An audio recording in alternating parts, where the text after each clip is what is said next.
Hi everyone, and thanks for being with me. My topic of the day is the hypocrisy of Lydia Thorp.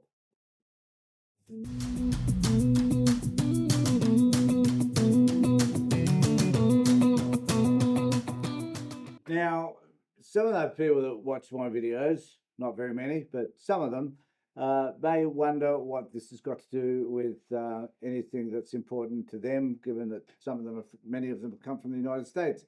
Well, perhaps this is an opportunity to educate you a little bit about Australian politics, which is similar in some ways, thankfully not all that many, but in some ways to the US.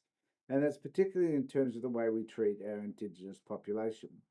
Now, there's a senator here by the name of Lydia Thorp, who is Indigenous. And the other day at a meeting which was for dignitaries, that is, members of Parliament in particular, and their staff to attend a speech by King Charles. Now, this provided Lydia with an opportunity to express her feelings about the King and a variety of issues that, for her, are extremely important. Now, I agree with Lydia around all of the issues that she raised. What I have trouble with is the way she did it and elements of hypocrisy in her, which just drive me friggin' crazy. So I'm going to play, and as a result, she got lots of coverage around the world. Lydia must be thinking that she's thinking, well, you know, I'm not going to accomplish whatever I needed to accomplish, but perhaps I got a bit of coverage for myself and my name will be well known worldwide, and I should feel good about that. And I guess so you should, Lydia.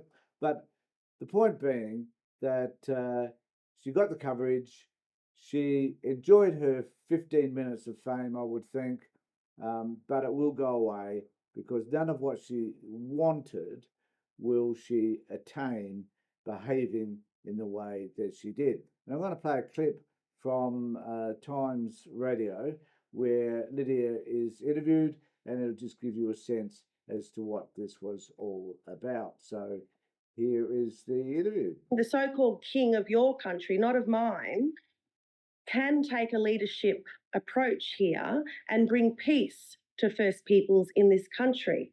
So if he did not ignore... I'm confused as to how she thinks King Charles could do that. Is a fetless individual, doesn't have much power about almost anything. He just signs assent to laws, as does the Governor General here in Australia.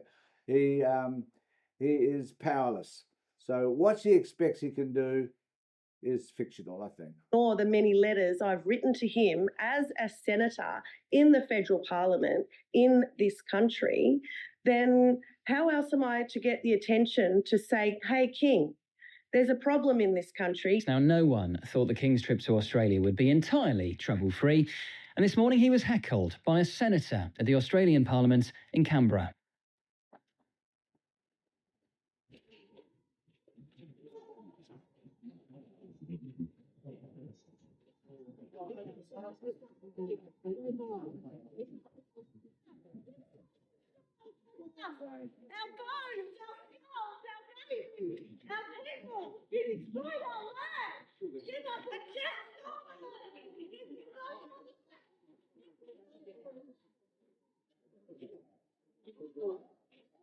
Well, that was the independent Senator Lydia Thorp making her feelings very clear, and Lydia Thorp is with us now. Welcome to Times Radio. Why did you decide to heckle the King?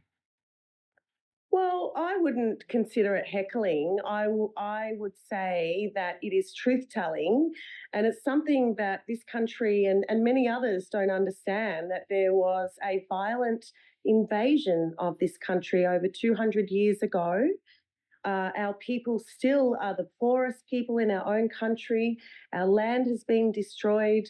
We've had 24,000 of our children taken away from their families. We still reel in the effects of the invasion, even though it was, over 200 years ago. So your king, Charlie, needs to acknowledge that genocide occurred in this country, and we want a treaty. We want peace. We want to stop this endless oppressive regime that happens to First Peoples in this country. So are you saying that the King personally, Charlie, as you call him, has some kind of individual responsibility for the things that happen to Indigenous people in Australia? Or is this more about what Britain has done as a state in the past? This is about Charlie's family, the so-called royal family, who have benefited not only from stolen wealth, but they have benefited from the killings of Indigenous people around the world, but particularly right here in my country. And this is something that we've been enduring, this ongoing genocide, where our people are the most incarcerated, we're suiciding with rates off the charts. We have children, babies at the age of 10 being locked up for stealing chocolate bars. The prisons in this country are full of Aboriginal people. Now, if that's not an ongoing... Now, I don't disagree with anything that Lydia said there at all. And these are issues that are Australian-based issues, which can be resolved or should be resolved and could have been resolved to some extent through the voice referendum last year. Now, my criticism of Lydia is that there was this opportunity for Indigenous people to have a voice to Parliament. And for her own reasons, which I still do not understand to this day, and remembering also that the voice was a document that was put together over 12 years by consulting Indigenous people directly. And they came up with the voice, the proposal, and the government, the Albanese government last year, chose to put it to the Australian people as a referendum so that their voices, their communities would be heard and that the outcomes for Indigenous people would consequently be improved. Now, Lydia, she kind of ran with the no camp, not kind of, she did. She ran with the no campaign in relation to all of that. An opportunity lost, in my view, an opportunity which, the outcome of which was to cause many Indigenous people to be hurt, to feel sad and depressed about the way the Australian population saw them, because it did highlight the degree to which there is racism in this country. And Lydia stood on the side of the racists. And that's the bottom line. And here she is now seeking treaty and Makarrata and a lot of other changes that are that are necessary. No one's disputing all of that. Outcomes for Indigenous people in this country is horrific. But the way she's gone about it, in writing letters to the King as if King Charles can magically change all of that, and he can't, no matter, he has no power whatsoever to influence any of this stuff. So I don't know why you're writing letters to him. And he certainly could apologise for terra nullius and the fact that, they viewed Australia as being vacant, no real people living here at all, and acknowledgement of the Australian Aboriginals and their heritage in this country. He did do a little bit of that, I have to add, in his speech, but she wants formal recognition of all of that. Now, the formal recognition, as nice as that would be, doesn't solve the immediate problems that we experience with regard to Indigenous people. So those issues, which Lydia is actually talking about, don't become resolved by simply asking the King to do whatever it is she wants him to do.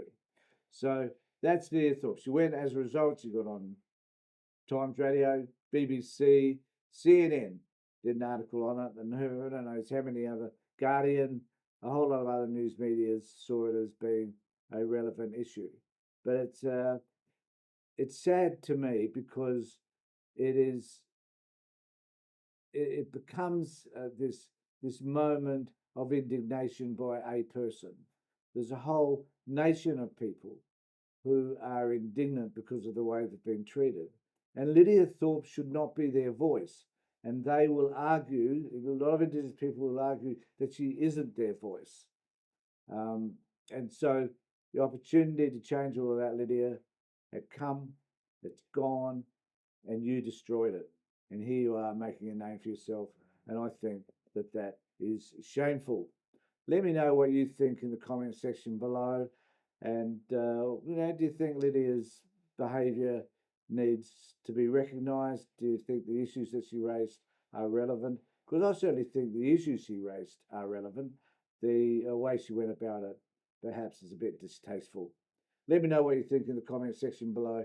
In the meantime, take care, look after yourselves, and more importantly, be safe.